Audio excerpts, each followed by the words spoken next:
What you are about to hear is not a story someone made up around a campfire. This is documented. This is verified. And this happened to a real man, in a real town. The evidence still exists in courthouse records, cemetery logs, and the testimonies of the people who were there, people who swore they would never forget what they saw when that coffin was finally opened. What matters is that you listen carefully. Because this story will change the way you think about death. About funerals. About the 6 feet of earth we trust to keep the dead in their place. It won't. The year was 1886. The town was Woodstock, Vermont. And the man at the center of this story was named Elias Horne.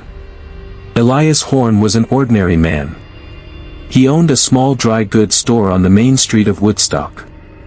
He sold flour, lamp oil, leather cord, and tools to farmers who came into town every few weeks covered in dirt and exhaustion. He was 53 years old. He had a wife named Clara. 2 grown sons who rarely wrote home anymore. A bad knee from an accident years earlier. And a habit of smoking his pipe every evening at exactly 6 o'clock while sitting on the porch outside his home. Nothing about Elias Horne suggested his death would become one of the most disturbing cases in American medical history. But that is exactly what happened. On the morning of October 14, 1886, Clara Horne walked downstairs just after sunrise and found her husband slumped motionless at the kitchen table. His coffee was still warm. His pipe rested on the floor beside him. There were no signs of struggle. No overturned chair. No cry for help. He had simply stopped moving. Clara checked for a pulse. Nothing. She pressed her ear against his chest. Silence. The town doctor, Dr. Aldrich, arrived within the hour. He examined Elias carefully. No heartbeat. No breathing. No response to touch. The pupils were fixed. The skin had already begun turning pale. Dr. Aldrich signed the death certificate. That same morning. Cause of death, cardiac arrest. No one questioned it. The body was prepared by the town undertaker, a careful and respected man named Mr. Croft, who had buried the dead of Woodstock for more than 20 years. Elias was washed. Dressed in his finest black suit. And laid inside a solid oak coffin lined with white silk. The funeral took place 2 days later. 47 people attended. The minister read from Psalms. Friends spoke quietly near the grave. Clara stood in silence while the coffin was lowered into the earth. And then the grave was sealed. It should have ended there. But 9 days later, something changed. On the morning of October 25, Elm Hill Cemetery groundskeeper Thomas Gould was making his usual rounds when he noticed something deeply wrong with the Horne grave. The soil looked disturbed. Not sunken. Not damaged by animals. Pushed upward. As if something beneath the ground had tried to force its way out. Thomas stood there staring for several minutes before walking quickly back to the cemetery office and calling Dr. Aldrich. "You need to come see this," he told him. The doctor arrived shortly afterward. He looked at the grave in silence. Then he said, "Get permission to open it." Clara arrived at the cemetery later that afternoon. When Dr. Aldrich explained what he wanted to do, she looked once at the disturbed earth and quietly replied, "Do what you need to do." The digging began immediately. 4 men worked for nearly 2 hours before the coffin was finally uncovered. And the moment the dirt was cleared away from the lid, one of the gravediggers stepped backward in horror. The inside of the coffin lid had been scratched. Deeply scratched. Long desperate marks covered the wood from one end to the other. The silk lining had been ripped apart in strips. The center of the lid, directly above where Elias's face would have been, was gouged so violently that splinters stuck outward from the wood itself. Everyone standing there understood the same terrible thing at the same exact moment. Those scratches had not been made before burial. They had been made after. Dr. Aldrich climbed down beside the coffin and stared at the marks for several seconds without speaking. Then quietly he said, "Open it."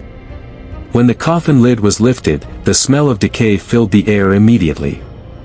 Elias Horne was dead. Truly dead. But he was no longer lying in the peaceful position he had been buried in. His body had shifted onto its side. His hands were stretched upward toward the lid. His fingers were spread wide as though he had spent his final moments pushing against the coffin with every bit of strength he had left. His mouth hung open. And the expression frozen on his face was not peaceful. It was terror. Pure terror. Elias Horne had been buried alive. Somewhere beneath 6 feet of cold Vermont earth, inside total darkness, he had woken up. And he had fought to escape until his body finally gave out. The story exploded across newspapers within days. The horror beneath the ground. Buried alive in Vermont. How many others have suffered the same fate? The public reaction was immediate panic. Families demanded exhumations of recently buried loved ones. Doctors faced terrified questions from patients begging for guarantees that they would not be buried too soon. People became obsessed with one horrifying idea. What if death had been declared too early? At the time, medical science was dangerously limited. Doctors checked pulse, breathing, eye response.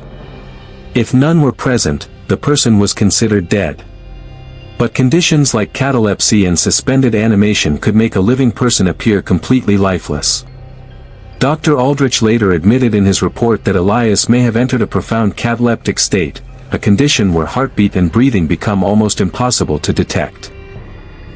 In other words, Elias Horne may have still been alive when they sealed the coffin. The case eventually reached Europe, where physicians studying premature burial collected it as one of the most terrifying documented examples ever recorded. Photographs taken during the exhumation reportedly showed the scratches inside the coffin with horrifying clarity. And once people saw those images, the fear became real. Because those scratches proved one thing beyond all doubt. Someone had awakened underground. But perhaps the most heartbreaking part of this entire story belongs to Clara Horne. Years later, she confessed something to her minister. Clara said that days after Elias was buried, she visited his grave alone early in the morning. She stood there speaking softly to him. And before leaving, she whispered, "Elias, if you can hear me, make a sign." Nothing happened. But after the coffin was opened, after she saw the scratches, after she saw the position of his hands, she realized something that haunted her for the rest of her life. While she stood above that grave, her husband may still have been alive beneath her feet, trying to answer her, trying to escape, trying to survive. Clara never recovered from that knowledge. Before her own death years later, she made one final request. She said, "I will never be buried in a coffin." And when she died, she was cremated.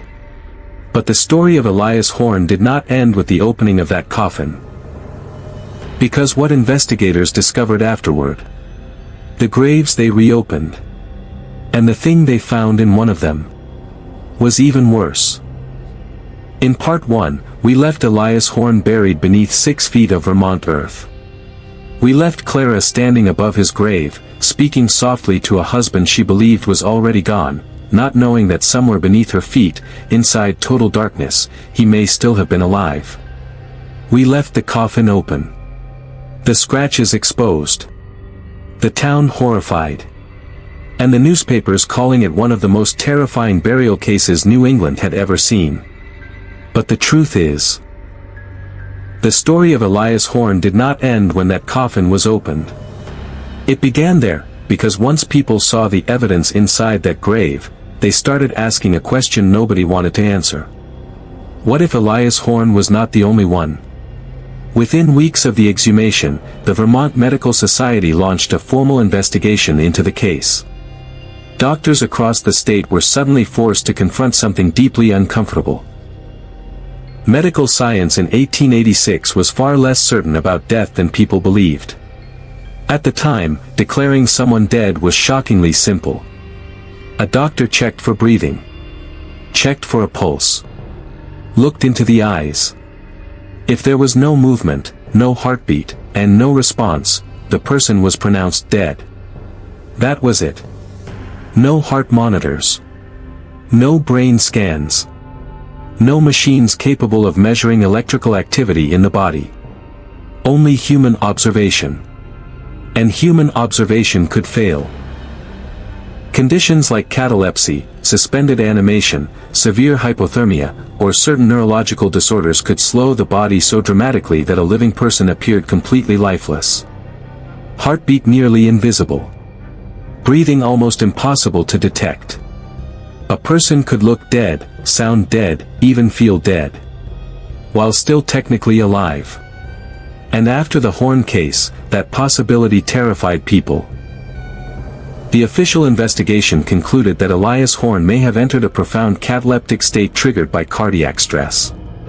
In simple terms, his body shut down so completely that everyone around him believed he had died. But at some point after burial, consciousness returned. And when it did, he woke up trapped inside his own coffin. The report caused panic across Vermont. Families who had recently buried loved ones began demanding exhumations. Doctors received angry letters from terrified citizens asking one horrifying question again and again. How can you be sure? One physician in particular became obsessed with that question. His name was Dr. Marcus Webb. He practiced medicine in Montpelier, Vermont, and after reading the Horne investigation, he started reviewing years of his own death records. At first he was simply curious. But curiosity slowly turned into fear. Because the more records he examined, the more similarities he noticed. Sudden deaths. Little prior illness. Burials conducted quickly after death declarations. By the end of his review, Dr. Webb had identified 11 cases that disturbed him deeply.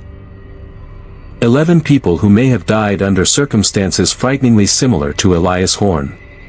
And for the first time in his career, Dr. Webb admitted to himself that he could not be completely certain he had done everything correctly. So he made a decision no one expected. He contacted the families. One by one. He explained the Horne case. Explained his concerns. And carefully requested permission to exhume the bodies for examination. Most families refused immediately.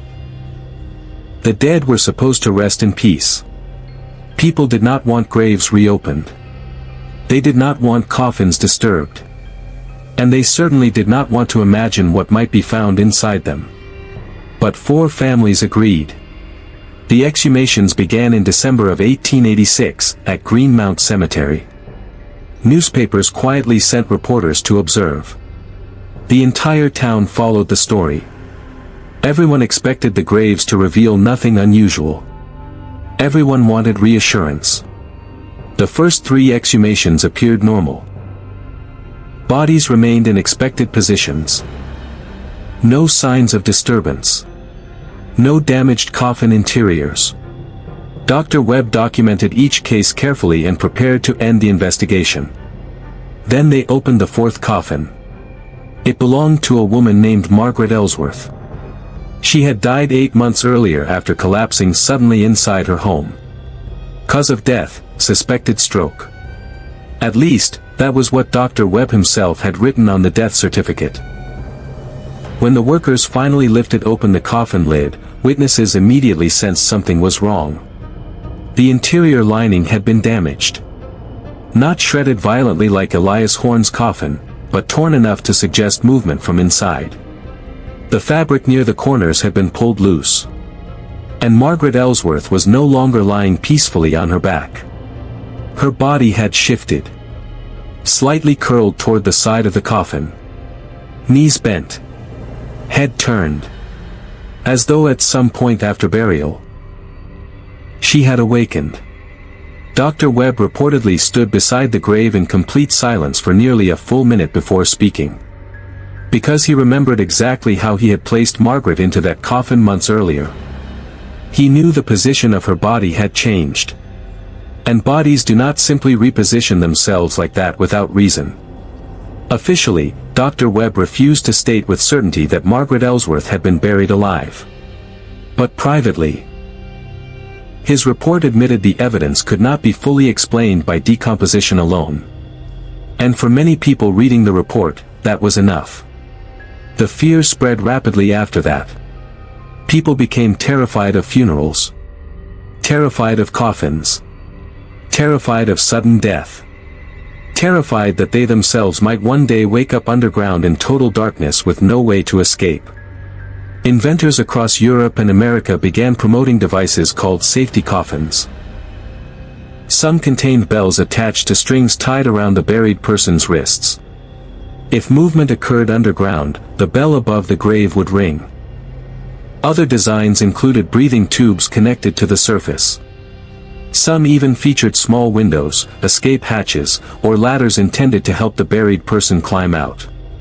The ideas sound absurd now. But at the time, they were taken very seriously. Because people genuinely believed premature burial was happening far more often than anyone wanted to admit. And honestly, they may have been right. Medical journals from the late 19th century contain hundreds of documented cases involving suspected premature burial. Some were probably misunderstandings. Some were likely exaggerated by newspapers.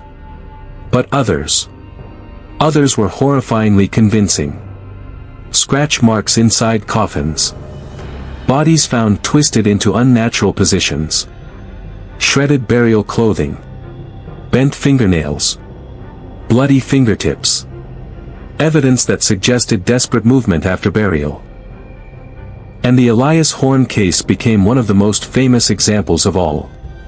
Not only because the evidence was so clear, but because of one final detail discovered inside that coffin. A detail Dr. Aldrich almost did not include in his report. While examining the scratched interior lid, he noticed something strange in one corner. The marks there looked different. Less frantic. Less desperate. Almost controlled. At first he thought they meant nothing. But after closer examination, he realized they resembled letters. Two letters scratched carefully into the wood. C. and L. Clara. Elias Horne had carved his wife's initials into the lid of his coffin while trapped underground. Somewhere during those final moments, after the panic, after the screaming, after the desperate clawing, he realized no one was coming. And instead of continuing to fight, he left behind one final message. Her name. He wanted whoever eventually opened that coffin to know what he had been thinking about as the air disappeared. Not money. Not fear. Not even himself. Clara. That detail haunted everyone involved in the investigation. Because suddenly the story stopped being just a medical failure. It became personal. Elias Horne was no longer simply a corpse in a coffin. He was a husband. A man lying alone beneath the earth, using the last controlled movements of his body to think about the woman he loved. And somehow, that made the entire story even worse. Clara herself never truly recovered from what happened. Years later, she reportedly confessed to her minister that she still replayed that morning at the cemetery over and over in her mind. Standing above the grave. Speaking softly to Elias. Asking him to give her a sign if he could hear her. And now knowing, he may actually have heard her voice while trapped beneath the earth. Before her own death, Clara gave strict instructions that she was never to be buried in a coffin. When she died years later, she was cremated. One of the earliest cremations recorded in that region of Vermont. People who knew her said she never again trusted the ground enough to sleep beneath it. Elias Horne's grave still exists today in Woodstock, Vermont. A simple stone marker. His name. 2 dates. Nothing more. No mention of the horror discovered beneath the soil. No mention of the scratches. No mention of the initials hidden inside the coffin lid. Just a quiet grave standing among many others. And maybe that is the most disturbing thing of all.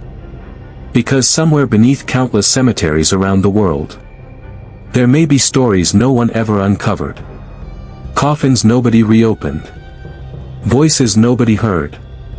And fears nobody confirmed. Even today, rare modern cases still appear around the world involving people declared dead too early. A woman waking inside a body bag. A man discovered alive in a morgue refrigerator. A child found breathing hours after burial. Rare. But real. Which means the fear that haunted people in 1886 never completely disappeared. And perhaps it never will. Because every human being eventually asks themselves the same terrifying question. What if they bury me, and I wake up? There is a particular kind of courage that it takes to walk into a police station in the middle of the night and confess to a crime you did not have to confess to.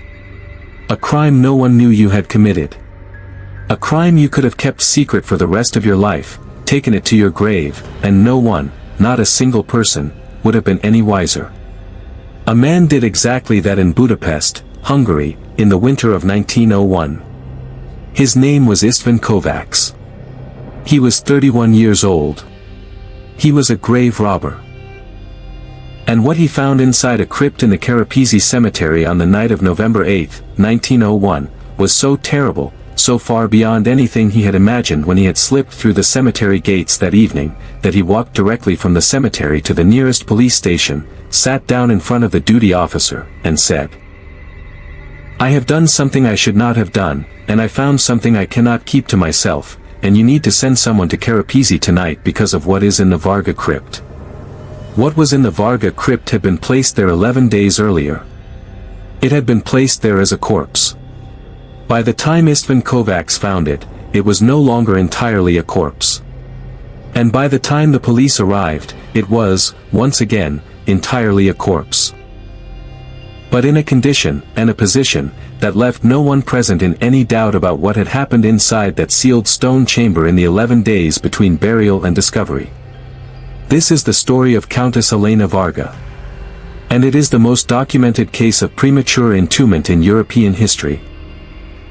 Elena Varga was born in 1858 in Budapest, the second daughter of Count Miklós Varga, a minor Hungarian nobleman whose family had accumulated a modest fortune in land and banking over several generations. She was educated at home, as daughters of her class were, and then at a finishing school in Vienna. She returned to Budapest at the age of 19 and married, within the year, a man named Baron András Fekete. The Baron was 42. He owned extensive properties in eastern Hungary and a townhouse in Budapest's elegant 6th district.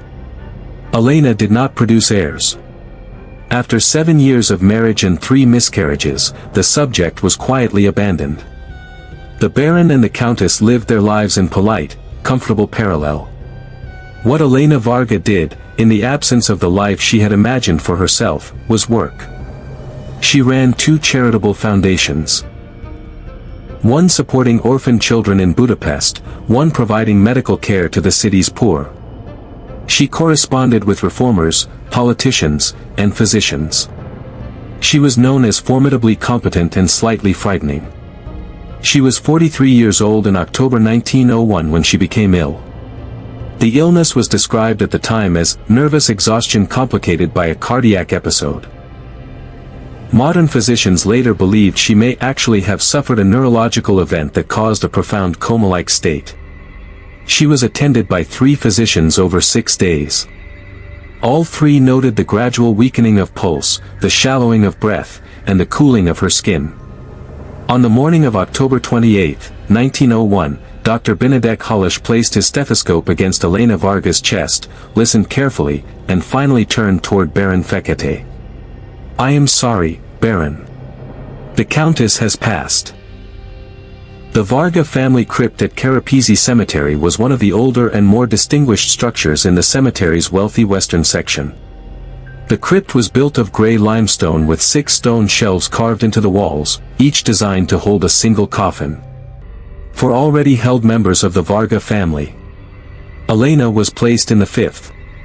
Her coffin was polished mahogany with silver fittings. She was dressed in white. Her hair was arranged carefully. Her hands were folded. The lid was sealed with silver screws. The funeral took place on October 30th, 1901. It was heavily attended. Elena had become genuinely beloved in parts of Budapest because of her charity work. After the service, the coffin was carried into the crypt and placed into the stone shelf. The heavy stone door was then locked from the outside. The key was handed to Baron Fekete. That should have been the last time the crypt was opened for years. But 11 nights later, Istvan Kovacs climbed the cemetery fence. Istvan Kovacs was not a career criminal. He had worked factory jobs, construction jobs, and other forms of labor, but by late 1901 he was buried in debt and struggling to feed his wife and children. He had heard that wealthy families sometimes buried their dead wearing jewelry. And he had heard that Countess Elena Varga had owned many expensive pieces. So on the night of November 8, 1901, he entered Kerepesi Cemetery carrying a lantern and a set of iron tools. He reached the Varga crypt around 11:30 that night. The lock was old and yielded to his tools in less than 20 minutes. He slowly opened the stone door and stepped inside. The crypt was freezing cold. 5 coffins rested silently inside the chamber. 4 old. 1 new. The polished mahogany coffin of Elena Varga reflected the lantern light faintly in the darkness. Istvan approached it slowly and set the lantern on the floor. Then he reached for his pry bar. And then he heard something. At first he thought it was an animal. A rat. Wind. Anything except what it actually was. Because the sound was coming from inside the coffin. He stood perfectly still and listened again. Then the sound returned. Weak. Thin. Barely human. Later, in his police confession, Istvan described it as someone breathing who had almost forgotten how. The sound came from inside the sealed coffin of Countess Elena Varga. 11 days after burial. Istvan later admitted that he felt as though reality itself had changed around him. He stood frozen in the crypt listening to that terrible sound coming from inside the coffin. Then suddenly, the breathing stopped. Istvan panicked. He abandoned his tools and fled the cemetery. He rushed through the streets of Budapest until he reached the nearest police station and confessed everything. The duty officer that night was Sergeant Miklos Farkas. At first he assumed Istvan was either drunk or mentally unstable. But according to the police report, Istvan spoke calmly and consistently despite obvious terror. Eventually Sergeant Farkas agreed to investigate. 2 officers accompanied Istvan back to Kerepesi Cemetery. They entered the crypt. The broken lock was exactly where Istvan said it would be. The coffin remained untouched. The officers listened carefully at the coffin lid. They heard nothing. They returned to the station and informed Sergeant Farkas. Istvan immediately replied, "Then you need to open it." At first Farkas resisted the idea. Opening the sealed coffin of a noblewoman in the middle of the night based solely on the testimony of a grave robber sounded absurd. But something about Istvan's fear convinced him. So Sergeant Farkas made a decision. At 1 in the morning, he woke Dr. Benedek Holish, the same physician who had declared Elena Varga dead 11 days earlier. Dr. Holish arrived at Kerepesi Cemetery shortly before 2 in the morning accompanied by officers and a locksmith. Together they entered the crypt. Dar. Holish examined the coffin carefully. Then he pressed his ear against the mahogany lid and listened for several long moments. He heard nothing. Finally he stepped backward and quietly said, "Open it." The locksmith removed the silver screws securing the coffin lid.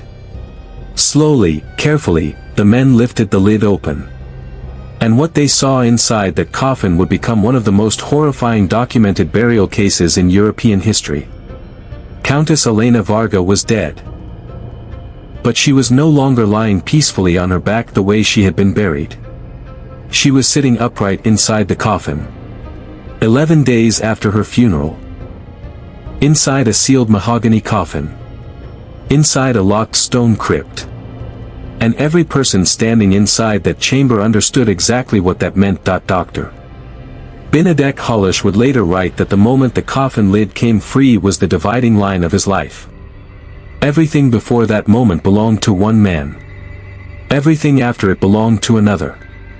The lantern light inside the crypt was poor, uneven, yellow against the limestone walls, but it was enough. Elena Varga's body was pressed against the interior corner of the coffin, shoulders hunched forward slightly as though she had spent a long time trying to make space where there was none. Her head leaned at an angle against the padded lining of the lid. One hand was curled tightly against her chest. The other was raised halfway toward the lid above her, fingers bent inward. No one in the crypt spoke for several seconds. Sergeant Farkas later testified that one of the officers beside him quietly crossed himself without seeming aware he was doing it. The locksmith backed away until his shoulders touched the stone wall behind him. Istvan Kovacs, who had been brought back to the cemetery under police supervision after his confession, stared into the coffin with the expression of a man looking at the physical proof of something he desperately wished was not true. Dr. Hollish stepped forward first. Because he had to.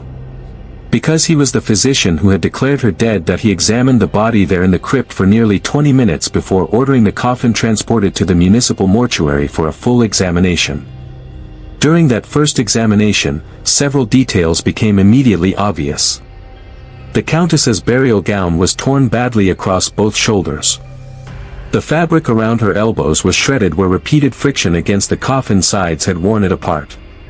Her hair, carefully arranged before burial, was partially loose, strands tangled against her face and collar. But the most disturbing evidence was not on Elena herself. It was on the inside of the coffin. The padded silk lining above her head had been compressed inward in several places where force had repeatedly struck it from below. The wooden frame beneath the silk showed dents and impact marks, not random scratches, but repeated blows concentrated in the same areas. Dr. Hollish ran his fingers slowly across those marks in silence. He understood exactly what they meant. Elena Varga had regained consciousness inside that coffin. And after waking, she had spent some unknown amount of time attempting to escape. Not clawing wildly in blind panic. Trying. Pushing. Striking. Testing the lid for weakness. Conserving movement where possible. Using method instead of hysteria for as long as she could manage. That realization disturbed Dr. Hollish more than anything else. Because panic was understandable. Method meant awareness. Method meant time. The coffin itself explained how she had been able to sit upright. Unlike the flatter designs common in poorer burials, the Countess's mahogany coffin had been made with a raised interior arch for aesthetic elegance. The dome structure provided several additional inches of vertical clearance above the torso. Not enough to stand. Not enough to turn around. But enough, barely, for a determined person to force themselves into a seated position. And Elena had done exactly that. Dar. Hollish would later conclude that she likely achieved the position gradually, inch by inch, using the coffin walls for leverage. It would have required enormous effort inside such confined dimensions. Bruising later discovered along her arms, shoulders, and knees supported this theory. At the mortuary, the full examination continued until almost noon. The findings were devastating. Her fingernails were split and broken. There was bruising along both wrists. Minor bleeding beneath several nails indicated injury while circulation had still been active. Most importantly, her lungs showed signs entirely inconsistent with a woman who had died peacefully in bed 11 days earlier. She had died struggling to breathe. The official conclusion was unavoidable. Countess Elena Varga had been buried alive. No one knows exactly how long Elena survived after regaining consciousness. That question haunted the investigation from the very beginning. Dr. Hullish estimated that she likely entered a profound cataleptic or coma-like neurological state before being declared dead. A condition in which pulse and respiration become so faint that the medical tools of 1901 could easily fail to detect them. At some point after burial, consciousness returned. How long after burial? No one could say. Hours. Perhaps days. The air inside a sealed coffin could sustain life only for a limited time. But several variables complicated the calculation. The crypt itself was cold, which may have slowed oxygen consumption. Elena had been physically weakened before burial, which might also have reduced metabolic demand. Periods of unconsciousness may have alternated with periods of awareness. The result was horrifying uncertainty. She may have awakened shortly after burial and survived for many hours. Or she may have drifted in and out of consciousness over several days inside total darkness. The medical commission investigating the case ultimately refused to provide an official estimate because the evidence could not support certainty. But privately, several physicians involved believed she may have survived far longer than anyone wanted to admit publicly. One detail especially troubled them. The impact marks on the coffin lid appeared concentrated in phases rather than continuously. Some were deep and forceful. Others weaker. Spaced apart. This suggested cycles of activity separated by exhaustion or unconsciousness. Meaning Elena Varga may not have experienced one final desperate burst of panic. She may have experienced repeated awakenings. Repeated realizations. Repeated attempts to escape. Again and again in absolute darkness. When these details reached the newspapers, public reaction in Budapest became explosive. People stopped attending funerals without demanding extended viewing periods first.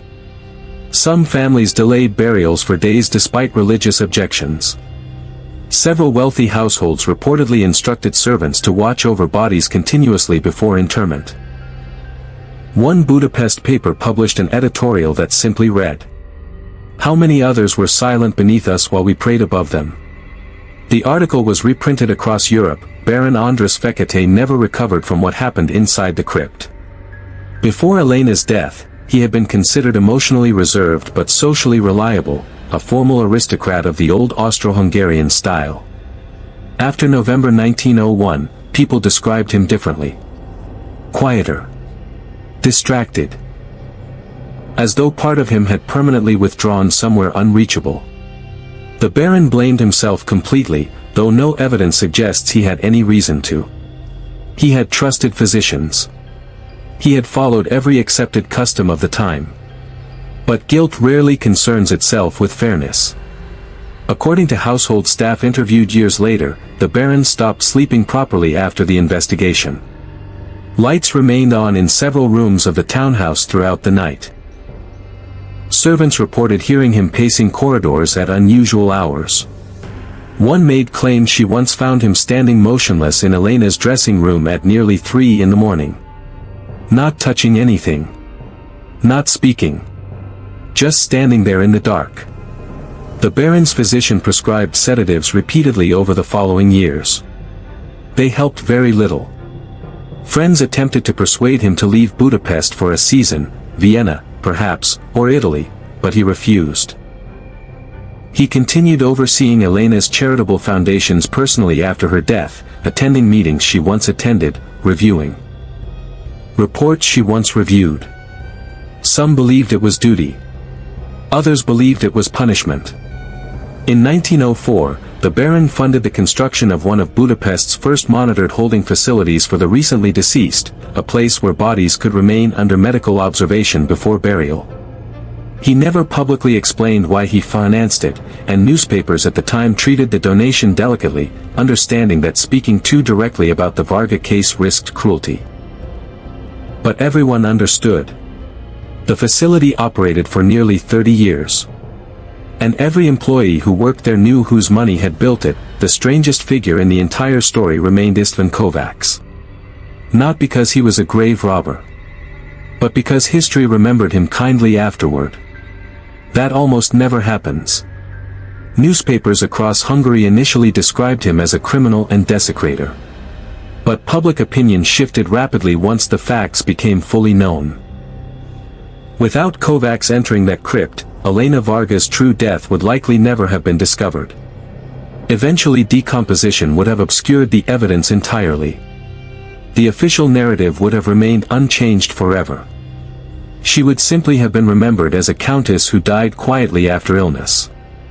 Instead, the truth survived because a desperate thief heard breathing in the dark and chose conscience over self-preservation. During his brief imprisonment, Kovacs reportedly received letters from strangers thanking him. One contained money for his family. Another reportedly contained only a single sentence. "You listened when no one else could." After his release, Kovacs avoided publicity as much as possible. He worked quietly at the printing house that hired him and refused most interview requests. But people recognized him. Children in the neighborhood reportedly whispered about him when he passed. Some adults crossed the street to avoid him. Others removed their hats respectfully. He became, in an uncomfortable way, part criminal and part witness. The man who had heard the dead breathing. In later years, Kovacs developed a habit that disturbed his wife deeply. He refused to sleep in completely dark rooms. No matter where he lived afterward, he kept some source of light burning overnight, a lamp, a candle, eventually electric light when electricity reached their district more widely. When asked why, he would only say, "I prefer to know where the walls are." The Varga case forced the Austro-Hungarian Empire into action because it struck directly at public trust. If one of Budapest's finest physicians could mistakenly bury a countess alive, then who was safe? The Imperial Medical Commission assembled in Vienna treated the matter with unusual urgency. Physicians, legal scholars, undertakers, and government officials were called to testify over several weeks. The testimony of Dr. Holish proved especially influential. He did not attempt to defend himself through excuses. He admitted plainly that the available methods for confirming death were inadequate in certain neurological conditions. That honesty shocked many people more than the mistake itself. Physicians of his era rarely acknowledged uncertainty publicly. But Holish did.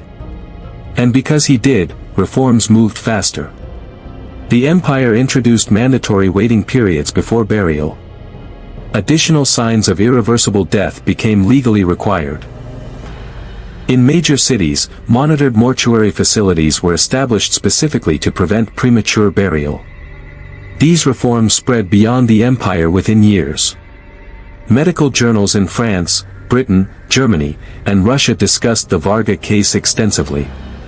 Some physicians dismissed it as extraordinarily rare.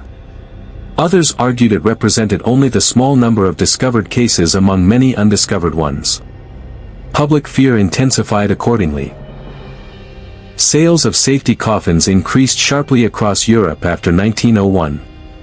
Inventors patented increasingly elaborate designs, bells, air tubes, signal flags, emergency release mechanisms.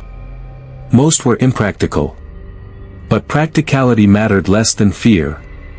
And fear, after Budapest, was everywhere. Among all the documents connected to the Varga case, none affected investigators more personally than Elena's journal. It was discovered several days after the investigation began, among papers in her private sitting room. Leather-bound. Carefully maintained. 12 years of entries written in remarkably disciplined handwriting. The final pages became famous after portions were leaked to newspapers. But one entry, rarely quoted in full, troubled people the most. Written the evening before her collapse, Elena described feeling disconnected from her surroundings in a way she could not explain. She wrote, "I feel as though I am standing slightly apart from myself today. Everything reaches me from a distance, voices, light, movement. I know I am present among them, and yet I feel curiously removed, as if the world is one room away from where I am sitting." Then, near the end of the entry, she wrote something investigators later considered unbearable in hindsight. She wrote, "I hope, if I become worse, that someone waits before deciding I am gone." No one knew what she meant. Perhaps nothing. Perhaps only the anxiety of an intelligent woman aware her condition was unusual. But after the case became public, that sentence spread through Europe almost like a curse. "I hope someone waits before deciding I am gone." People repeated it in newspapers, cafes, medical lectures, and funeral homes. Because now everyone was wondering the same thing. How long should anyone wait?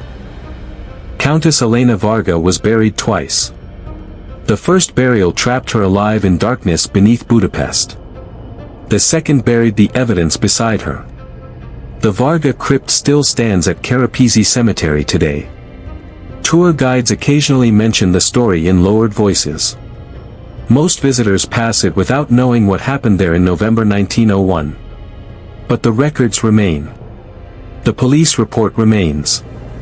The medical findings remain. And somewhere in those old archives is the statement of a frightened grave robber who walked into a police station after midnight and confessed to a crime because he could not bear carrying what he had heard alone. A sound from inside a coffin. A sound no human being should ever hear. Story 3 takes us next to Edinburgh, Scotland, in 1923, to a coffin maker who tested every coffin he built by climbing inside it himself. Thousands of times, nothing went wrong. And then one day, something did. Leave the light on. Countess Elena Varga was buried twice. The first burial trapped her alive in darkness beneath Budapest. The second buried the evidence beside her. The Varga crypt still stands at Kerepesi Cemetery today. Tour guides occasionally mention the story in lowered voices. Most visitors pass it without knowing what happened there in November 1901. But the records remain. The police report remains. The medical findings remain. And somewhere in those old archives is the statement of a frightened grave robber who walked into a police station after midnight and confessed to a crime because he could not bear carrying what he had heard alone. A sound from inside a coffin. A sound no human being should ever hear. Story 3 begins in Edinburgh, Scotland, in 1923. And this time, the dead are not the only ones inside the coffin. Arthur Wren was a coffin maker. Not an undertaker. Not a funeral director. A maker. A craftsman in wood, joinery, brass fittings, and lacquered silence. He worked in a narrow workshop off Cowgate in Edinburgh, where the air always smelled faintly of sawdust and varnish and something older that never quite left the grain of the wood. He had been building coffins for 26 years. Children's coffins. Pauper coffins. Aristocratic coffins lined with silk imported from France. Simple pine boxes hammered together quickly in winter months when death came more often than comfort could handle. Arthur did not speak about his work in emotional terms. He spoke about dimensions. Weight. Balance. Seal quality. Lid resistance. To him, a coffin was not a symbol. It was an object with specifications. And he was, by every standard of his trade, one of the best in Scotland. People said his coffins fit right. They meant something they could not quite explain. They meant the lid closed without protest. They meant the wood did not warp too quickly. They meant the handles never failed when they were needed most. Arthur took pride in that. He believed the dead deserved precision. He believed dignity was something you built into wood, not something you said in speeches. And because of this belief, he developed a habit that no one in his profession approved of. He tested his coffins. It began innocently, years earlier. A coffin intended for a large man had looked too tight on paper. Arthur had argued with the measurements, recalculated, rechecked, then finally built it anyway. Before delivery, he did something no one else in Edinburgh coffin trade admitted doing. He climbed inside it. He lay down fully dressed. He closed the lid. He stayed there for 5 minutes. Then 10. He wanted to understand what his customers would experience in their final enclosure. The silence surprised him first. Not absence of sound, absence of direction. Sound still existed inside the coffin. It just had nowhere to go. Every breath felt louder than it should have been. The wood pressed closer than expected. When he opened the lid again, he sat up slowly and said one sentence to his assistant. "It should be slightly wider." From that day on, he tested more of them. Not all. Not at first. But enough that it became part of his process. If a coffin design changed, he tested it. If a new material was used, he tested it. If a client was particularly important, he tested it twice. He told himself it was professionalism. He told himself it was care. And for many years, nothing went wrong. In 1923, Arthur hired an apprentice. His name was Daniel Mercer. 17 years old. Quiet. Careful. He had the kind of temperament that made him good with hands but poor with people. He learned quickly. Arthur respected that. Within months, Daniel could measure, cut, and assemble basic coffins alone. Arthur began trusting him with more complex work. And eventually, Arthur did something he had never done with any previous apprentice. He showed Daniel the testing ritual. Not immediately. Not fully. At first, Daniel only saw Arthur disappear into the workshop after hours. Then one evening, Arthur asked him to stay late. They had built a new coffin model for a naval officer's family, reinforced structure, thicker oak, improved ceiling joints for preservation during transport. Arthur said, "Before it leaves here, I want to make sure it feels right." Daniel watched as Arthur climbed inside. Watched as he pulled the lid down. Watched as the workshop went silent. 5 minutes passed. Then Arthur opened it again. He sat up slowly. He nodded once. "Good," he said. "This one is correct." Daniel did not ask questions. But something changed in him that night. Not fear exactly. Awareness. The coffin was built in late autumn. Edinburgh was already cold that year. The workshop walls held dampness that never fully left. Arthur had been working longer hours than usual.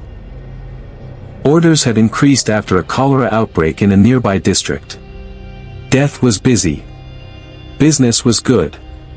That was how he thought of it, without cruelty. On the day in question, Arthur and Daniel worked on a commission for a wealthy family from Leith. A reinforced coffin with improved ceiling, designed to preserve the body for transport overseas. It was one of Arthur's most advanced designs. By evening, it was complete.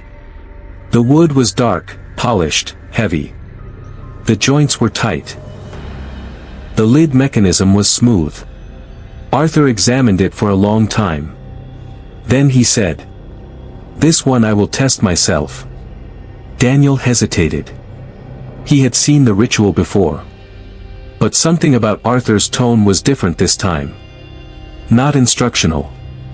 Not routine. Something quieter. Arthur climbed in. Lowered himself carefully. Folded his arms. Looked up once.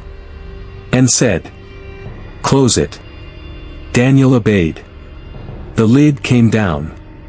The sound of it locking echoed more sharply than usual.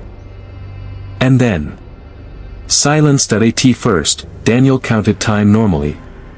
5 minutes. 10. 15. Arthur had gone longer before. Sometimes 20. Once nearly half an hour. But at 20 minutes, Daniel stood up. He called Arthur's name. No answer. He knocked lightly on the lid. "Mr. Wren." Still nothing.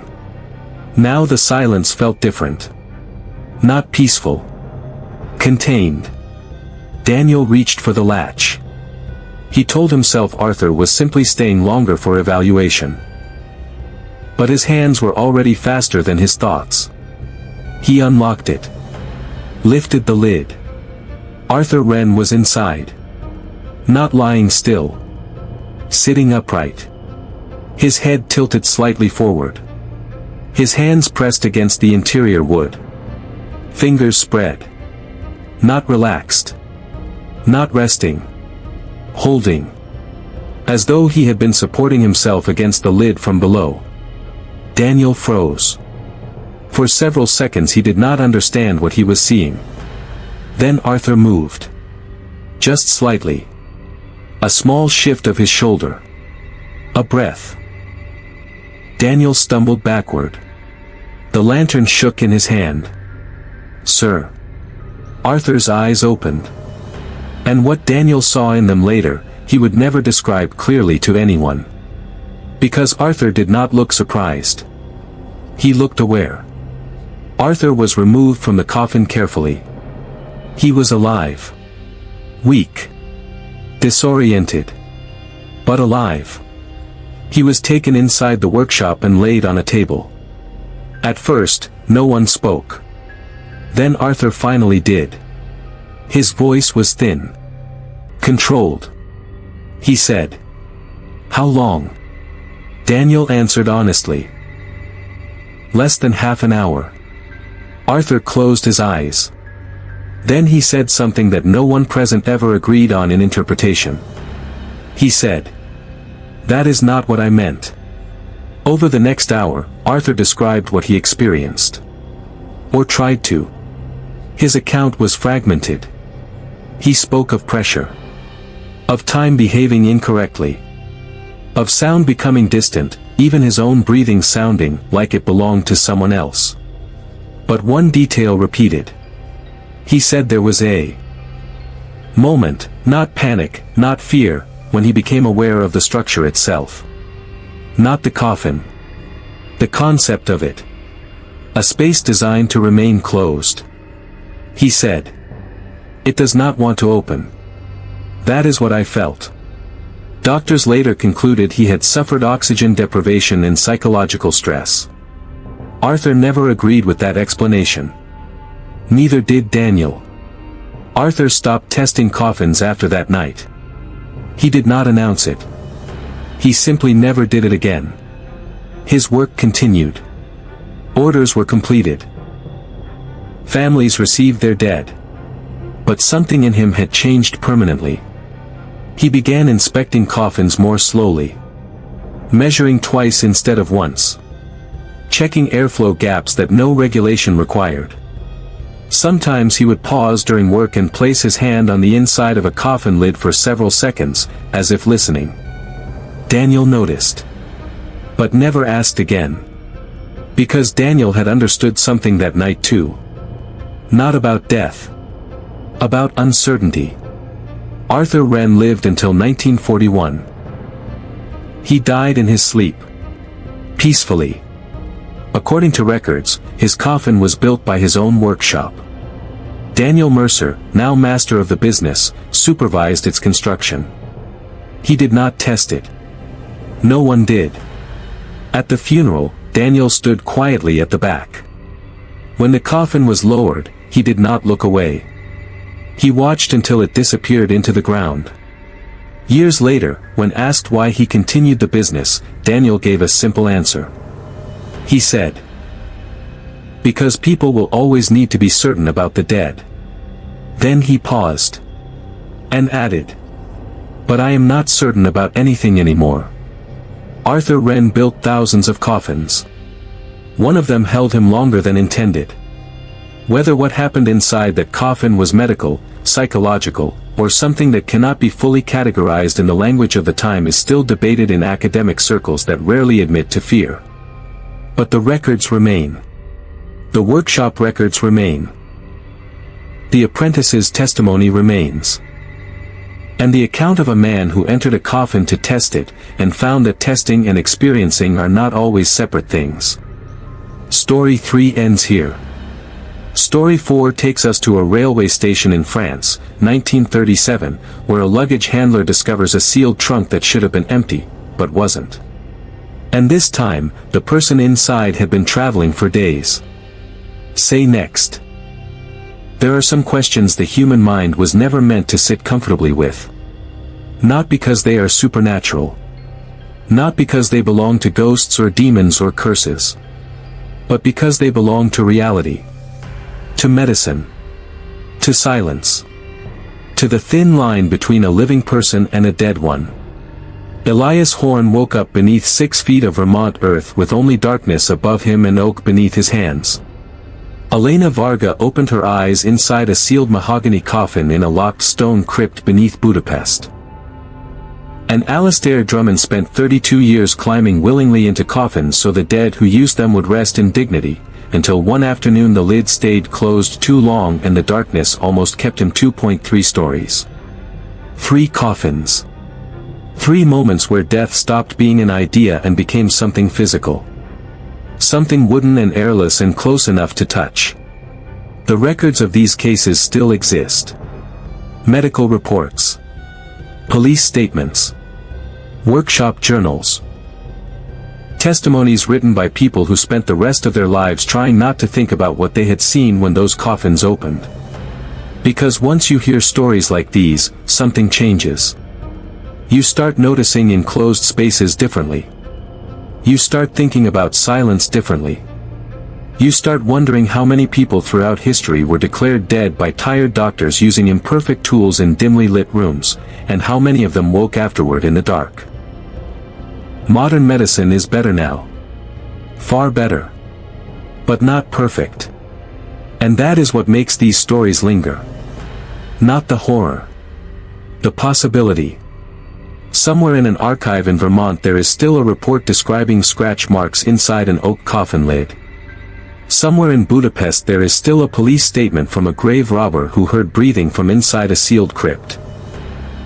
And somewhere in Edinburgh there was once a workshop where a coffin maker climbed inside every coffin he built because he believed the dead deserved care, even when they could no longer ask for it. 3 stories. 1 question. How do we truly know when someone is gone? Maybe we never answer it completely.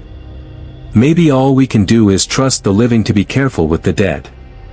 And hope the darkness stays silent. Leave the light on.